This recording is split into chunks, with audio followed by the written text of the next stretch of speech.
ಎಲ್ರಿಗೂ ನಮಸ್ಕಾರ. ನಾನು ನಿಮ್ಮ ಸೃಜನ್. ನನ್ನ ಮತ್ತೊಂದು ವಿಡಿಯೋಗೆ ನಿಮಗೆಲ್ಲ ಸ್ವಾಗತ. ಇವತ್ತಿನ ವಿಷಯ ಏನು ಅಂದರೆ ಜನನ ಪತ್ರ, ಬರ್ತ್ ಸರ್ಟಿಫಿಕೇಟ್. ಬರ್ತ್ ಸರ್ಟಿಫಿಕೇಟ್ ಒಂದು ಇಂಪಾರ್ಟೆಂಟ್ ಡಾಕ್ಯುಮೆಂಟ್ ಆಗುತ್ತೆ MS ಮಾಡೋಕ್ಕೆ ಬರಬೇಕಾದ್ರೆ. ಯಾಕೆಂದರೆ ನಿಮ್ಮ ಪೇರೆಂಟ್ಸ್ ಅಕೌಂಟಿಗೆ ನೀವು ಲೋನ್ ತೊಗೊಂಡಿರ್ತೀರ. ಹಾಗಾಗಿ ನಿಮ್ಮ ಪೇರೆಂಟಿನ ರಿಲೇಷನ್ಶಿಪ್ನ ತೋರಿಸೋ ಒಂದು ಡಾಕ್ಯುಮೆಂಟ್ ಬರ್ತ್ ಸರ್ಟಿಫಿಕೇಟ್ ಆಗಿರುತ್ತೆ. ಯಾಕಂದರೆ ನಿಮ್ಮ ನೇಮು ಮತ್ತು ನಿಮ್ಮ ಪೇರೆಂಟ್ಸ್ ನೇಮ್ ಎಲ್ಲ ಮೆನ್ಷನ್ ಆಗಿರೋದ್ರಿಂದ ನೀವು ಬರ್ತ್ ಸರ್ಟಿಫಿಕೇಟ್ನ ಒಂದು ಈಸಿಯಾಗಿ ಒಂದು ಡಾಕ್ಯುಮೆಂಟಾಗಿ ಕೊಡ್ಬೋದು ಪೇರೆಂಟ್ಸ್ ಮತ್ತು ನಿಮ್ಮ ರಿಲೇಷನ್ಶಿಪ್ನ ತೋರಿಸ್ಬೇಕಾದ್ರೆ. ಇವತ್ತಿನ ವಿಷಯ ಬರ್ತ್ ಸರ್ಟಿಫಿಕೇಟಲ್ಲಿ ನಾನು ಏನು ಹೇಳೋಕೆ ಹೊರಟಿ ಅಂದರೆ ನನ್ನ ಒಂದು ಎಕ್ಸ್ಪೀರಿಯೆನ್ಸ್ ಏನಿತ್ತು ಬರ್ತ್ ಸರ್ಟಿಫಿಕೇಟ್ ತೊಗೊಳೋದ್ರಲ್ಲಿ. ಹಾಗಾಗಿ ಮತ್ತು ಬರ್ತ್ ಸರ್ಟಿಫಿಕೇಟಲ್ಲಿ ಬರೋವಂಥ ಒಂದು ತೊಂದರೆಗಳೇನು ಆ ಪ್ರೊಸೆಸ್ಸಲ್ಲಿ, ಅದನ್ನ ನೀವು ಎಲ್ಲಿ ಹೋಗಿ ತಗೋಬೇಕು ಅನ್ನೋ ಒಂದು ವಿಷಯನ ಹೇಳೋಕೆ ಹೊರಟಿದ್ದೀನಿ. ನನಗೆ ಈ ವಿಷಯದಲ್ಲಿ ತುಂಬ ಹೆಲ್ಪ್ ಮಾಡಿದ್ದು ನನ್ನ ಫ್ರೆಂಡು ವಿನೋದು. ನಿಮಗೆ ಆ ಥರ ಯಾರು ಹೆಲ್ಪ್ ಮಾಡೋರಿಲ್ಲ ಅಂದರೆ ಏನು ತಲೆ ಕೆಡಿಸ್ಕೊಳ್ಳೋಕೆ ಹೋಗಬೇಡಿ. ಈ ವಿಡಿಯೋನ ಕಂಪ್ಲೀಟಾಗಿ ನೋಡಿ. ಆದರೂ ಏನಾದ್ರು ಡೌಟ್ ಬಂತು ಅಂದರೆ ಬಿಳೆಬಾವಿ ಇನ್ ಬ್ರಿಟನ್ ಅಂತ ನನ್ನದೊಂದು ಇನ್ಸ್ಟಾಗ್ರಾಮ್ ಪೇಜ್ ಇದೆ, ಅಲ್ಲಿ ನನಗೆ ಮೆಸೇಜ್ ಮಾಡಿ, ನಾನು ನಿಮ್ಗೆ ಖಂಡಿತ ರಿಪ್ಲೈ ಮಾಡ್ತೀನಿ. ಆಮೇಲೆ ತುಂಬ ಜನ ನನಗೆ ಮೆಸೇಜ್ ಮಾಡಿದರು ಬರ್ತ್ ಸರ್ಟಿಫಿಕೇಟ್ ಬಗ್ಗೆ ಹೇಳಿ ಅಂತ. ಇದು ಒಂದು ಪ್ರೊಸೆಸ್ ಆಗಿರೋದ್ರಿಂದ ಬರೀ ಮೆಸೇಜಲ್ಲಿ ಹೇಳಿ ಕಂಪ್ಲೀಟ್ ಮಾಡೋಕ್ಕಾಗಲ್ಲ. ಹಾಗಾಗಿ ಒಂದು ವಿಡಿಯೋ ಮಾಡ್ತಾಯಿದ್ದೀನಿ. Birth certificate one of the very important documents ನೀವು MS ಮಾಡಬೇಕು ಅಂದರೆ. ಮತ್ತು ನಾನು ಹೇಳೋಕೊಟ್ಟಿರೋದು ಬೇಸಿಕಲಿ ಬೆಂಗಳೂರು ಬಗ್ಗೆ. ಬೇರೆ ಊರುಗಳ ಬಗ್ಗೆ ಅಷ್ಟು ನನಗೆ ಗೊತ್ತಿಲ್ಲ. ಪ್ರಾಬ್ಲಿ ಅಲ್ಲಿ ಬೆಂಗಳೂರಿಗಿಂತ ಸ್ವಲ್ಪ ಪ್ರೊಸೆಸ್ ಈಸಿ ಇರ್ಬೋದು. ಡೈರೆಕ್ಟ್ ಜನನ ಪತ್ರ ಸೆಂಟರ್ ಏನಿರುತ್ತೆ, ಬರ್ತ್ ಸರ್ಟಿಫಿಕೇಟ್ ಸೆಂಟರ್, ಅಲ್ಲಿ ಹೋಗಿ ಒಂದು ರಿಕ್ವೆಸ್ಟ್ ಕೊಟ್ಟು ಡಾಕ್ಯುಮೆಂಟ್ ಸಬ್ಮಿಟ್ ಮಾಡಿದ್ರೆ ಅವ್ರಿಗೆ ಒಂದು ಈಸಿಯಾಗಿ ಸಿಗ್ಬೋದು ಬರ್ತ್ ಸರ್ಟಿಫಿಕೇಟು. ನಾನು ಬೆಂಗಳೂರಲ್ಲಿ ಇರೋದ್ರಿಂದ ಬೆಂಗಳೂರದ್ದು ಒಂದು ಪ್ರೊಸೆಸ್ ಏನಿದೆ ಅದನ್ನ ಹೇಳೋಕ್ಕೆ ಟ್ರೈ ಮಾಡ್ತಾಯಿದ್ದೀನಿ.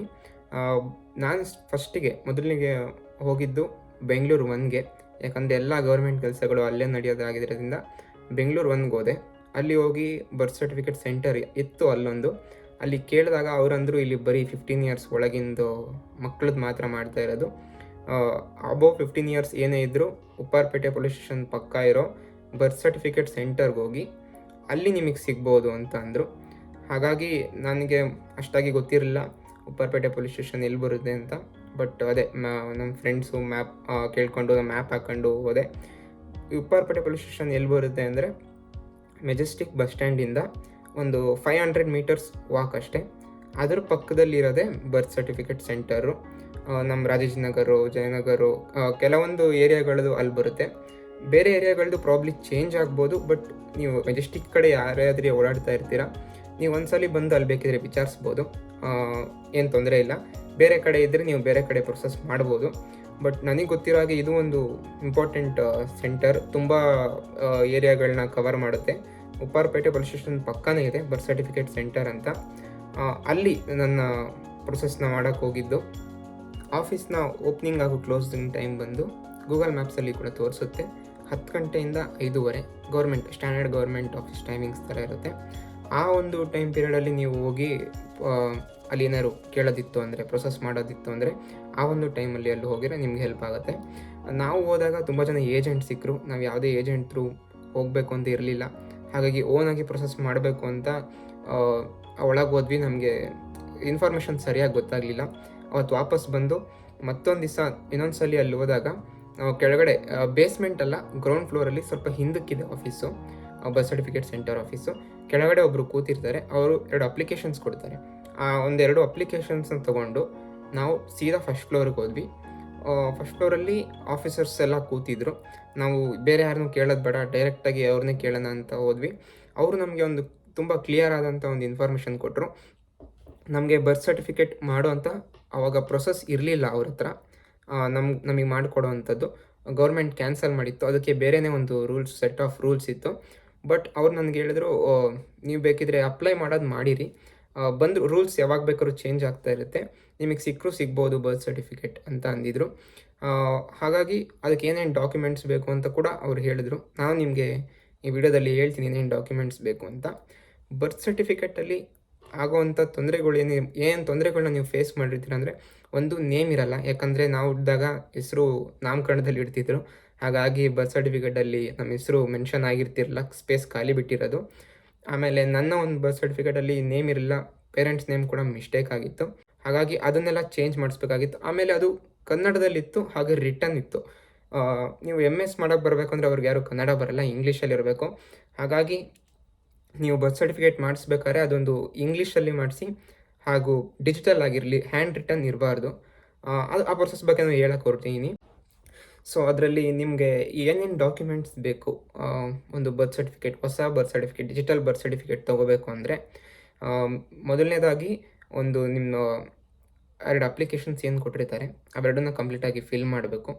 ನಿಮ್ಗೆ ಏನೇನು ಡಾಕ್ಯುಮೆಂಟ್ಸ್ ತೊಗೊಂಡು ಹೋಗ್ತಿದ್ದೀರಾ ಅಂತ ಕೂಡ ಅದರಲ್ಲಿ ಇರುತ್ತೆ, ಅಲ್ಲಿ ನೀವು ಫಿಲ್ ಮಾಡಬೇಕು. ಯಾವೆರಡು ಅಪ್ಲಿಕೇಶನ್ ಅಂದರೆ, ಆ ಬರ್ತ್ ಸರ್ಟಿಫಿಕೇಟ್ ಸೆಂಟರ್ ಗ್ರೌಂಡ್ ಫ್ಲೋರಲ್ಲಿ ಇಸ್ಕೊಂಬಂದಿರ್ತಿರಲ್ಲ, ಆ 2 ಅಪ್ಲಿಕೇಶನ್ಸ್ನ ಫಿಲ್ ಮಾಡಬೇಕು. ಅದ್ರ ಜೊತೆ ನಿಮ್ಮ ಓಲ್ಡ್ ಬರ್ತ್ ಸರ್ಟಿಫಿಕೇಟ್ ಏನಿದೆ, ಮಿಸ್ಟೇಕ್ಸ್ ಇರೋದು ಅಥವಾ ನಿಮ್ಮ ನೇಮ್ ಇಲ್ದಿರೋದು ಅಥವಾ ಕನ್ನಡದಲ್ಲಿರೋದು, ಆ ಬರ್ತ್ ಸರ್ಟಿಫಿಕೇಟ್ ಏನಿದೆ ಎಲ್ಲ ಜೆರಾಕ್ಸ್ ಹಾಕಬೇಕು.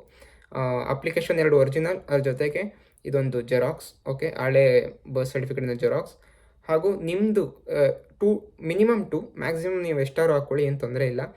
ಡಾಕ್ಯುಮೆಂಟ್ಸ್, ನಿಮ್ಮ ನೇಮ್ ಏನಂತ ಇರಬೇಕು ಆ ಬರ್ತ್ ಸರ್ಟಿಫಿಕೇಟಲ್ಲಿ, ಅದೇ ಥರ ನೇಮ್ ಇರೋವಂಥ ಒಂದು ಡಾಕ್ಯುಮೆಂಟ್ಸ್, ಒಂದು 2-3 ಡಾಕ್ಯುಮೆಂಟ್ಸ್ನ ಅದಕ್ಕೆ ಹಾಕಿ. ಅದ್ರ ಜೊತೆ ನಿಮ್ಮ ಪೇರೆಂಟ್ಸ್ ನೇಮ್ ಮಿಸ್ಟೇಕ್ ಇದ್ದರೆ, ಅಥವಾ ನಿಮ್ಮ ಪೇರೆಂಟ್ಸ್ ನೇಮ್ ಇರಲಿಲ್ಲ, ಏನಾದ್ರು ಇನ್ಶಿಯಲ್ ತಪ್ಪಾಗಿತ್ತು, ಸರ್ನೇಮ್ ತಪ್ಪಾಗಿತ್ತು, ಹಾಗೇನಾದ್ರು ಇದ್ದರೆ ನಿಮ್ಮ ಪೇರೆಂಟ್ಸ್ದು ಇಬ್ಬರದು 2 ಅಥವಾ ಮಿನಿಮಮ್ 2, ಮ್ಯಾಕ್ಸಿಮಮ್ ನೀವು ಎಷ್ಟಾರು ಹಾಕ್ಕೊಳ್ಳಿ ಡಾಕ್ಯುಮೆಂಟ್ಸು. 2ರಲ್ಲೂ ಒಂದೇ ಥರ ನೇಮ್ ಇರಬೇಕು, ಅದೇ ನೇಮೇ ಇದರಲ್ಲಿ ಬರುತ್ತೆ ನಿಮ್ಮ ಬರ್ತ್ ಸರ್ಟಿಫಿಕೇಟಲ್ಲಿ. ಆ ಥರ ಇಬ್ಬರು ಪೇರೆಂಟ್ಸ್ದು 2 ಡಾಕ್ಯುಮೆಂಟ್ಸು, ನಿಮ್ಮದು 2 ಡಾಕ್ಯುಮೆಂಟ್ಸ್ ಮಿನಿಮಮ್, ಮ್ಯಾಕ್ಸಿಮಮ್ ಎಷ್ಟಾರು ಹಾಕಿ.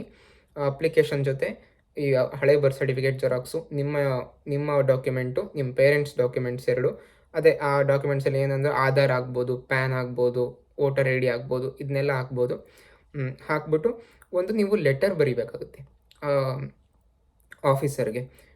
ಅದೇನು ಬರ್ತ್ ಸರ್ಟಿಫಿಕೇಟಲ್ಲಿ ಇದು ಮಾಡಿಕೊಡ್ತಾರೆ, ತಿದ್ದುಪಡಿ ಮಾಡಿಕೊಡ್ತಾರಲ್ಲ ಆ ಆಫೀಸರ್ದು ಏನು ಡೀಟೇಲ್ಸ್ ಬರೀಬೇಕು ಅಂತ ನೀವು ಅಪ್ಲಿಕೇಶನ್ ತೊಗೊಂಡಿರ್ತೀರಲ್ಲ, ಅಲ್ಲಿರುತ್ತೆ. ಇದು ಫಾರ್ಮಲ್ ಲೆಟರು. ಅದರಲ್ಲಿ ಸಬ್ಜೆಕ್ಟ್ ಬರೀಬೇಕು. ನೀವು ಈ ಥರ ಮಾಸ್ಟರ್ಸ್ ಮಾಡೋಕ್ಕೆ ಹೋಗ್ತಿರೋದ್ರಿಂದ ಬರ್ತ್ ಸರ್ಟಿಫಿಕೇಟ್ ಡಿಜಿಟಲ್ ಆಗಬೇಕು, ಇಂಗ್ಲೀಷಲ್ಲಿರಬೇಕು, ರಿಟರ್ನ್ ಆಗಿರಬಾರ್ದು, ಟೈಪ್ಡ್ ಆಗಿರಬೇಕು, ಅಂದರೆ ಪ್ರಿಂಟೆಡ್ ಆಗಿರಬೇಕು.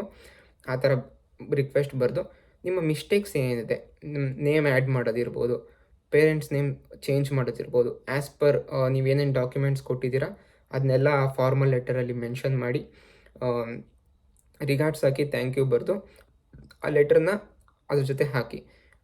ಸೊ ಎಲ್ಲ ನಿಮ್ಮ ಡಾಕ್ಯುಮೆಂಟ್ಸ್, ನಿಮ್ಮ ಪೇರೆಂಟ್ಸ್ ಡಾಕ್ಯುಮೆಂಟು, ಹಳೇದು ಬರ್ತ್ ಸರ್ಟಿಫಿಕೇಟ್ ಏನಿದೆ ಅದು ಜೆರಾಕ್ಸು, ಅದ್ರ ಜೊತೆ 2 ಅಪ್ಲಿಕೇಶನ್ನು, ಇದೊಂದು ಲೆಟರ್ನ ಅಲ್ಲಿ ಹಾಕಿ, ಏನೇನು ಚೇಂಜ್ ಮಾಡಬೇಕು, ರೀಸನ್ ಏನು, ಅದನ್ನ ಹಾಕಿ. ಆಮೇಲೆ ಕಂಪಲ್ಸರಿಯಾಗಿ ಅದು ಇಂಗ್ಲೀಷಲ್ಲೇ ಇರಬೇಕು, ಡಿಜಿಟಲ್ ಆಗಿ ಇರಬೇಕು, ಹ್ಯಾಂಡ್ ರಿಟರ್ನ್ ಆಗಿರಬಾರ್ದು. ಅದನ್ನ ಅಲ್ಲಿ ಮೆನ್ಷನ್ ಕೂಡ ಮಾಡಿ ಅದನ್ನೆಲ್ಲ ಒಂದು ಪಿನ್ ಮಾಡಿ ನೆಕ್ಸ್ಟ್ ದಿವಸ ಅಥವಾ ನಿಮಗೆ ಫ್ರೀ ಆದಾಗ, ಮತ್ತೆ ಅರ್ಜೆಂಟ್ ಇದ್ದಾಗ ಅವತ್ತೇ ಆ ಪ್ರೊಸೆಸ್ನ ಕಂಪ್ಲೀಟ್ ಮಾಡ್ಕೊಳ್ಳಿ. ಅದೇ ಬಿಲ್ಡಿಂಗ್ನ 2nd ಫ್ಲೋರಲ್ಲಿ ಹೋಗಿ ನೀವು ಅದನ್ನ ಸಬ್ಮಿಟ್ ಮಾಡಬೇಕಾಗತ್ತೆ. ಗೌರ್ಮೆಂಟ್ ಚಾರ್ಜಸ್ ತೊಗೊತಾರೆ ಮಿನಿಮಮ್, ಎಕ್ಸಾಕ್ಟ್ ಅಮೌಂಟ್ ಮರ್ತಿದ್ದೀನಿ, ಬಟ್ ಲೆಸ್ ದ್ಯಾನ್ 50 ರೂಪೀಸ್ ಆಗಿರುತ್ತೆ ಅಮೌಂಟು. 2nd ಫ್ಲೋರಲ್ಲಿ ಹೋಗಿ ಆ ಅಪ್ಲಿಕೇಶನ್ನ ಕೊಟ್ಟು ನಿಮಗೆ ಒಂದು ಸ್ಲಿಪ್ ಕೊಡ್ತಾರೆ, ನೀವು ಫೀಸ್ ಪೇ ಮಾಡಿರೋದು. ಅದರಲ್ಲಿ ಒಂದು ಡೇಟ್ ಮೆನ್ಷನ್ ಆಗಿರುತ್ತೆ. ಆ ಡೇಟು ನೀವು ವಾಪಸ್ ಬಂದು ಆ ಅಪ್ಲಿಕೇಶನ್ನ ಇಸ್ಕೋಬೇಕಾಗಿರೋವಂಥ ಒಂದು ಡೇಟು ಅವರು ಚೇಂಜ್ ಮಾಡ್ತಾರೆ. ನನ್ನ ಒಂದು ಪ್ರೊಸೆಸ್ಸಲ್ಲಿ ಏನಾಯಿತು ಅಂದರೆ, ಆ ರೂಲ್ಸ್ ಇದ್ದಿಲ್ಲ. ಅವ್ರು ಅಂದಿದ್ರು ಅಪ್ಲಿಕೇಶನ್ ಹಾಕುವಾಗ ಹಾಕಿ, ಏನಾದ್ರು ರೂಲ್ಸ್ ಚೇಂಜ್ ಆದರೆ ಮಾಡಿಕೊಡ್ತೀವಿ, ಇಲ್ಲ ಅಂದರೆ ಅದಕ್ಕೆ ಬೇರೆನೇ ಒಂದು ಪ್ರೊಸೆಸ್ ಇದೆ ಅಂತ ಒಂದು ಬೇರೆ ಪ್ರೊಸೆಸ್ ಹೇಳಿದರು. ಬಟ್ ನನಗೇನಾಯಿತು ಅಂದರೆ, ಆ ಪ್ರೊಸೆಸ್ ಇಮಿಡಿಯೇಟಾಗಿ ಚೇಂಜ್ ಆಯಿತು ನಾನು ಅಪ್ಲಿಕೇಶನ್ ಹಾಕಿದ ಮೇಲೆ. ಹಾಗೆ ನನ್ನ ಬರ್ತ್ ಸರ್ಟಿಫಿಕೇಟ್ ನನಗೆ ಈಸಿಯಾಗಿ ಸಿಕ್ತು, ಏನೂ ಪ್ರಾಬ್ಲಮ್ ಇಲ್ದಿರ. ನಾನು ಏನು ಕೇಳಿದ್ದೆ ಎಲ್ಲ ಕ್ರೈಟೀರಿಯಾ ಮಾಡಿಕೊಟ್ಟಿದ್ರು ಬರ್ತ್ ಸರ್ಟಿಫಿಕೇಟಲ್ಲಿ. ಗೌರ್ಮೆಂಟ್ ಫಾರ್ಮ್ಯಾಟಲ್ಲಿ ಬರುತ್ತೆ. ಮಿನಿಮಮ್ 3 ಅಪ್ಲೈ ಮಾಡಿದ್ದೆ. 3 ಬರ್ತ್ ಸರ್ಟಿಫಿಕೇಟ್ಸ್ ಕೊಡ್ತಾರೆ, ಅದೊಂದು standard number of birth certificates ನಿಮಗೆ ಕೊಡೋದು. ಹಾಗಾಗಿ 3 ಬರ್ತ್ ಸರ್ಟಿಫಿಕೇಟ್ಸ್ ಸಿಕ್ತು. ಅದರಲ್ಲಿ ಇಂಗ್ಲೀಷಲ್ಲಿತ್ತು. ನನ್ನ ನೇಮ್ ಆ್ಯಡ್ ಮಾಡಿ ಪೇರೆಂಟ್ಸ್ ನೇಮ್ ಕರೆಕ್ಟ್ ಮಾಡಿದರು, ಹಾಗೆ ಡಿಜಿಟಲ್ ಆಗಿತ್ತು. ಅದಕ್ಕೆ ಈ ಪ್ರೊಸೆಸ್ ಕಾರಣ. ಬಟ್ ಗೌರ್ಮೆಂಟ್ ರೂಲ್ಸ್ ಚೇಂಜ್ ಆಗಿದ್ದು ಕೂಡ ಕಾರಣ. ಸೊ ನೀವು ಬರ್ತ್ ಸರ್ಟಿಫಿಕೇಟ್ ಬಗ್ಗೆ ತುಂಬ ತಲೆ ಕೆಡಿಸ್ಕೊಂಡಿದ್ರೆ ಈ ಥರ ಒಂದು ಪ್ರೊಸೆಸ್ ಮಾಡಿ. Address Upparpet police station, Majestic ಹತ್ರನೇ ಇದೆ, ಅದರ ಪಕ್ಕದಲ್ಲೇ ಇದೆ ಬರ್ತ್ ಸರ್ಟಿಫಿಕೇಟ್ ಸೆಂಟರ್. ಅಲ್ಲಿ ಏನಾದ್ರು ನಿಮ್ಮ ಒಂದು ಸೆಂಟರ್ ಬರಲ್ಲ, ಇನ್ನೊಂದು ಬೇರೆ ಕಡೆ ಇದೆ ಅಂದರೆ, ನೀವು ಬೇಕಿದ್ರೆ ಅಲ್ಲಿ ಒಂದು ದಿವಸ ಬಂದು ಪ್ರೊಸೆಸ್ನ ವಿಚಾರಿಸ್ಕೊಂಡು ಬೇರೆ ಎಲ್ಸ್ ಬರುತ್ತೆ ಅಂತ ಕೇಳ್ಬೋದು. ಅಲ್ಲಿ 1st ಫ್ಲೋರಲ್ಲಿ ಏನೇನು ಆಫೀಸರ್ಸ್ ಇದ್ದಾರೋ ಎಲ್ಲ ಫ್ರೆಂಡ್ಲಿ ಆಗಿದ್ದಾರೆ, ನಿಮ್ಗೆ ಹೆಲ್ಪ್ ಕೂಡ ಮಾಡ್ತಾರೆ ಏನಾದ್ರು ಡೌಟ್ಸ್ ಕೇಳಿದ್ರೆ. ಬೇರೆ ಯಾವುದೇ ಏಜೆಂಟ್ಸ್ ಹತ್ರ ಏನು ಕೇಳೋಕ್ಕೆ ಹೋಗಬೇಡಿ, ಸೀದಾ ಡೈರೆಕ್ಟ್ ಆಫೀಸ್ಗೆ ಹೋಗಿ ಅಲ್ಲೇ ಪ್ರೊಸೆಸ್ ಕೇಳಿ, ಅಲ್ಲೇ ಪ್ರೊಸೆಸ್ನ ಕಂಪ್ಲೀಟ್ ಕೂಡ ಮಾಡ್ಕೊಳ್ಳಿ. ಇದು ಬರ್ತ್ ಸರ್ಟಿಫಿಕೇಟ್ ಬಗ್ಗೆ ಕಂಪ್ಲೀಟ್ ವಿಡಿಯೋ ಆಗಿರುತ್ತೆ. ಲೈಕ್ ಮಾಡಿ, ಶೇರ್ ಮಾಡಿ ಹಾಗೂ ಸಬ್ಸ್ಕ್ರೈಬ್ ಮಾಡಿ. Thank you.